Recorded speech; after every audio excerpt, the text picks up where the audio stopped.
There is a kind of silence that doesn't feel peaceful. It feels heavy. It sits in the room like something unnamed, something watching, something waiting for you to make one wrong move so it can prove what you have always feared. That you are too much, too awkward, too exposed, too easy to reject. And if you know this silence, not as a moment, but as a pattern, then this is going to hurt a little. Because what you call being careful may not be caution at all. What you call needing space may not be peace.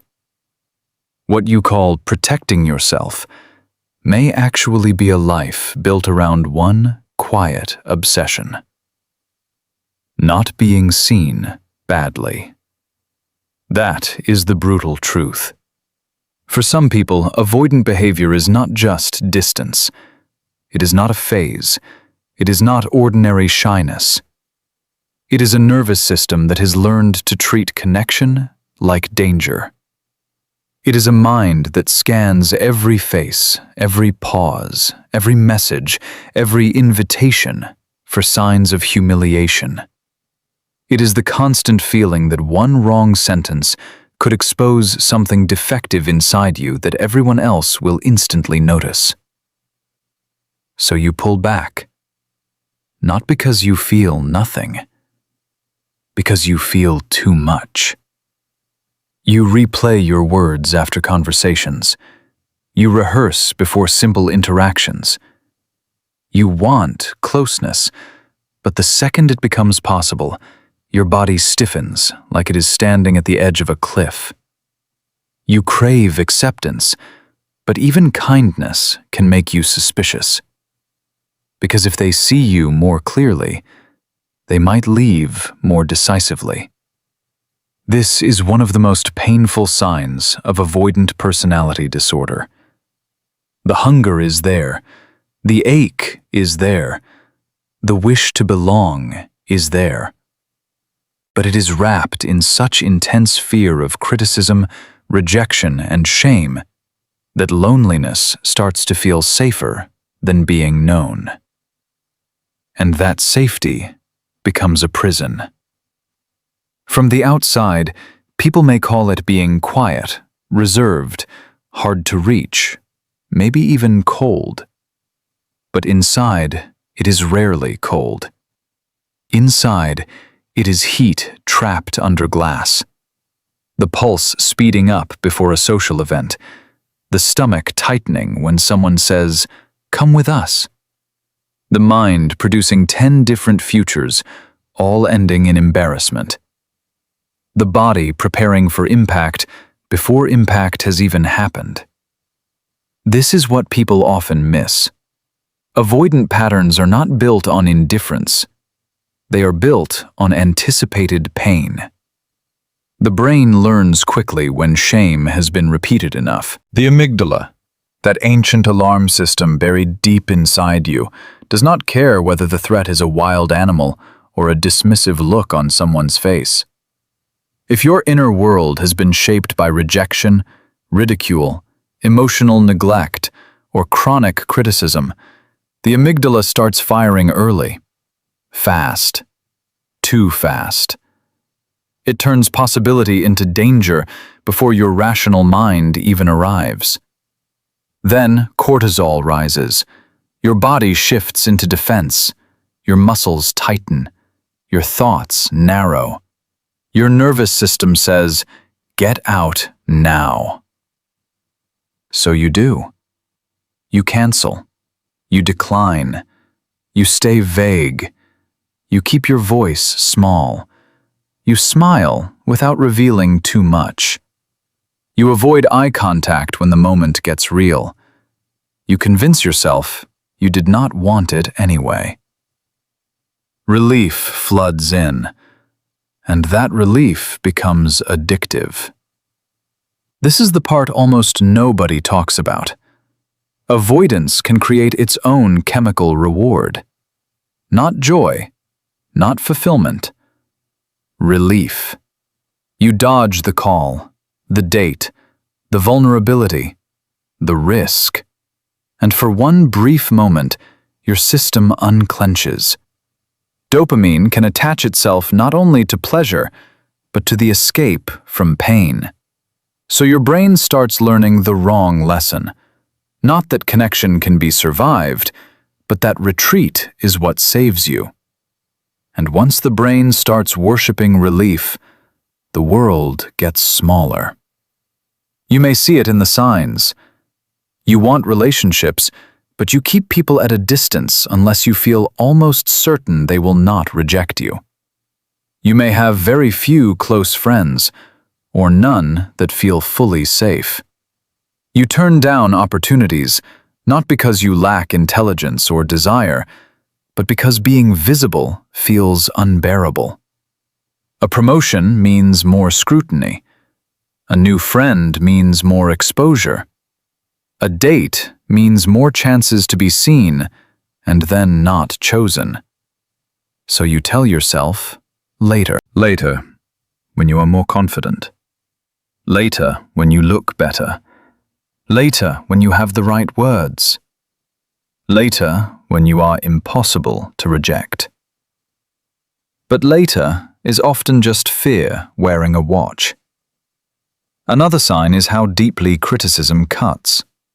Even small disapproval can feel catastrophic. A delayed text, a flat tone, a joke you are not sure was a joke, a slight shift in someone's expression. What others brush off in minutes can live inside you for days. Not because you are dramatic, because your inner world has been trained to treat negative evaluation as confirmation of something ancient, something rotten, something unlovable, something already suspected. And so you overread people. You overprotect yourself. You overcorrect your behavior. You become intensely aware of your flaws, or what you believe are flaws, and almost blind to your value. Compliments may feel temporary. Criticism feels final. That is another sign. The imbalance. Praise bounces off. Shame goes in. You may also notice excessive restraint in intimate situations. You feel the pull to open up. But the second the moment asks for sincerity, your system slams on the brakes. You edit what you reveal. You test people without telling them they are being tested. You stay half-hidden. Even when someone genuinely cares, you may doubt their perception. You may think, if they knew the real me, they would leave. So you never let them know the real you. And then you ache because nobody truly knows you. That contradiction is the torment. You feel unseen, but being seen feels dangerous. You long for love, but proximity activates fear. You want someone to prove you matter, while building a maze they would have to bleed through to reach you. Sometimes the signs look practical. Avoiding certain jobs because they involve too much contact. Staying quiet in meetings even when you have something valuable to say. Avoiding new activities because the possibility of being awkward, untalented, or embarrassed feels unbearable. Even pleasure gets filtered through threat. A party is not a party. It is a field of possible humiliation. A first date is not a first date. It is a stage. A group chat is not casual. It is evidence gathering. You become a person who lives in anticipation of injury. And yet, here is the devastating part. Most people with these patterns do not think they are choosing fear. They think they are being realistic. They think they are preventing what is obvious. They think they are simply adapting to the truth that other people are more confident, more attractive, more socially fluid, more wanted. But that belief is rarely objective. It is old emotional math. If your system has learned to expect rejection, it will interpret neutrality as danger and uncertainty as doom. It will fill in the blanks with loss before loss arrives, and slowly, your identity fuses with the strategy. You stop saying, "I avoid because I'm afraid." You start saying, "This is just who I am." Be careful there, because once a defense becomes an identity, healing starts to feel like betrayal. There is one core concept at the center of all of this, and it is not weakness. It is not introversion. It is not mystery. It is self-erasure. Not loud self-hatred, not dramatic collapse, something quieter, more socially acceptable. You erase yourself before others can dismiss you. You withdraw your needs before they can be unmet. You mute your personality before it can be judged. You leave the room emotionally before anyone can make you feel unwanted in it. That is what makes avoidant suffering so invisible. It does not always scream. It disappears. Imagine the inner scene. Someone likes you. You can feel it. They lean in, ask questions, remember details, text first. A healthy part of you warms to it, but another part starts counting risks. What if they see how anxious you are? What if you say something awkward? What if you become attached and then they pull away? What if they realize they can do better? So your replies get slower. Your tone gets flatter. You tell yourself not to get carried away. You become less available. You pretend you need less than you do. Then they feel the distance. Now notice the tragedy. They do not pull away because you were unworthy. They pull away because they can feel you leaving before they ever had the chance to arrive. And when they leave, your mind says, "Exactly. I knew it." This is how the pattern feeds itself. Or imagine you are at work. You have an idea. It is smart, useful, maybe even brilliant. But the room is full of eyes, and your body begins to react as if exposure itself is a threat. Heart faster, throat tighter, mind foggier. So you say nothing. 10 minutes later, someone else offers a watered-down version of your idea and gets praised for it. You feel invisible, bitter, maybe ashamed. But under that is grief. Not just because you were overlooked, but because some part of you helped it happen and could not stop. That pain accumulates. Eventually, people with strong avoidant patterns do not just fear rejection. They start fearing desire itself. Because desire creates risk. Wanting connection, recognition, intimacy, success, closeness, all of it means stepping into uncertainty. And uncertainty, to a sensitized nervous system, feels like standing unarmed in public. So numbness starts looking attractive. Detachment starts feeling mature. Independence starts being used as camouflage. And "I'm fine alone" becomes a spell repeated over wounds that are not closing. But listen carefully. Distance is not always power. Sometimes distance is grief with good posture. The deep reframe is this: they did not stop caring. They felt overwhelmed by caring in a body that equates emotional exposure with danger. That matters, because if you misunderstand the pattern, you will shame yourself for not being stronger, more open, more normal.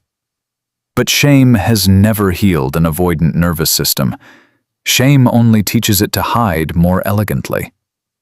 The shift begins when you stop moralizing your defenses and start witnessing them. When you catch yourself pulling back and ask, "What danger am I predicting right now?" When you notice how quickly your body goes from possibility to threat. When you understand that this is not proof that connection is unsafe, It is proof that your alarm system is overprotective. And yes, it feels protective until it costs you your life. Not your heartbeat, your life.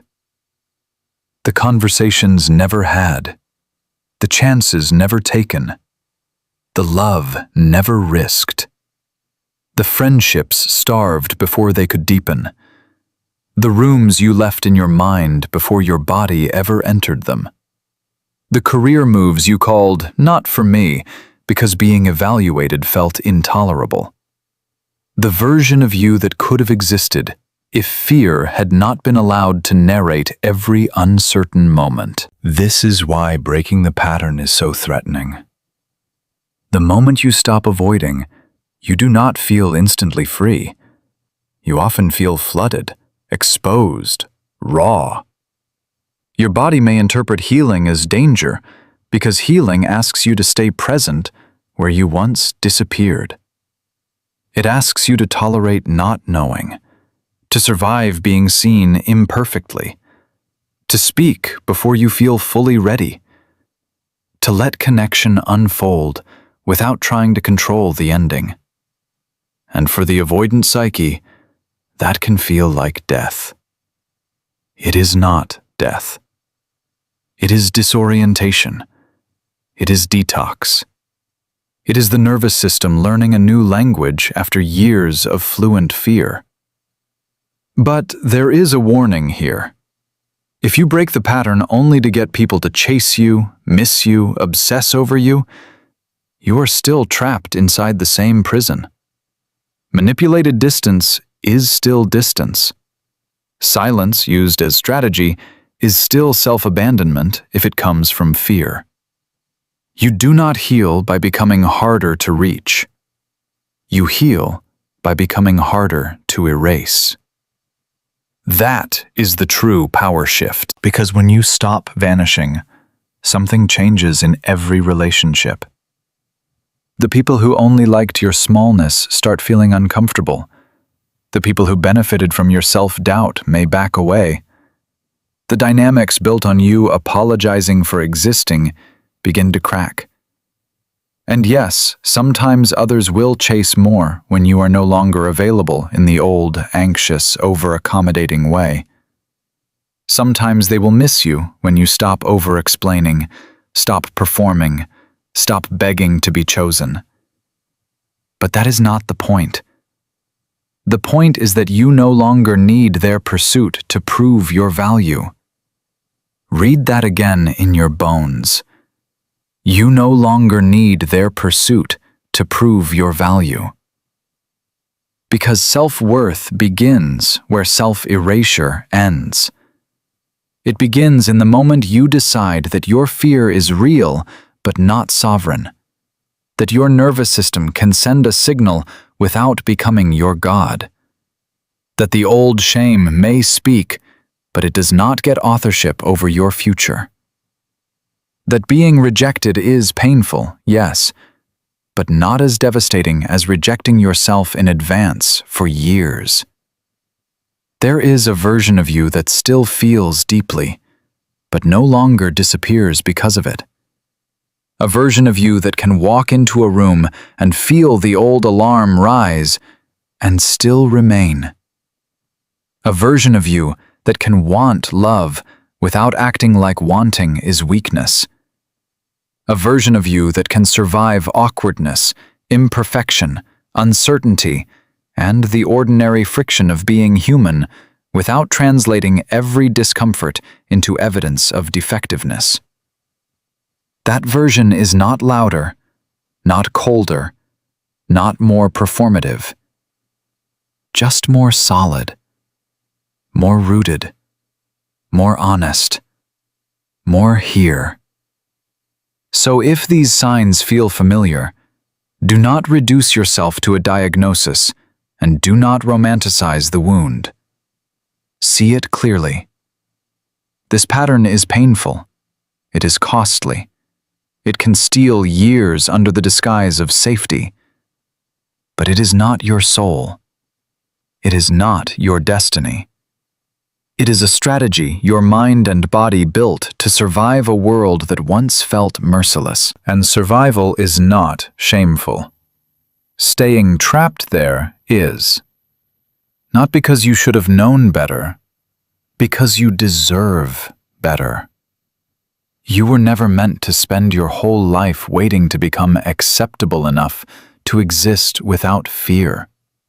You were never meant to keep trimming yourself down so rejection would hurt less.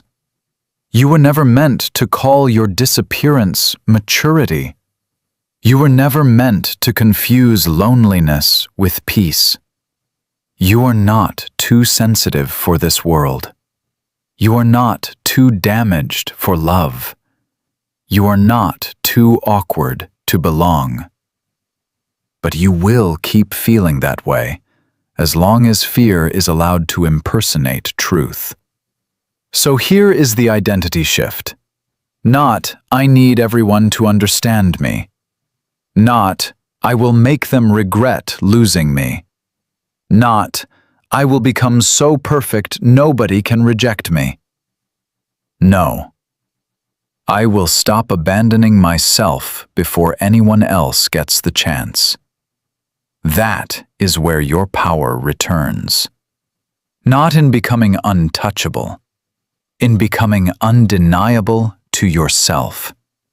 Not in never feeling fear, in refusing to kneel to it. Not in making the world softer, in becoming sturdy enough to stay present in it. And once that begins, silence changes. It is no longer the silence of dread, of self-suspicion, of waiting to be found unworthy. It becomes something else, a steadier silence, a grounded one, the kind that says, I am still here. I did not run. I did not shrink. I did not disappear to make others comfortable. I stayed. And for a person who has spent years surviving by vanishing, that is not a small thing. That is a revolution.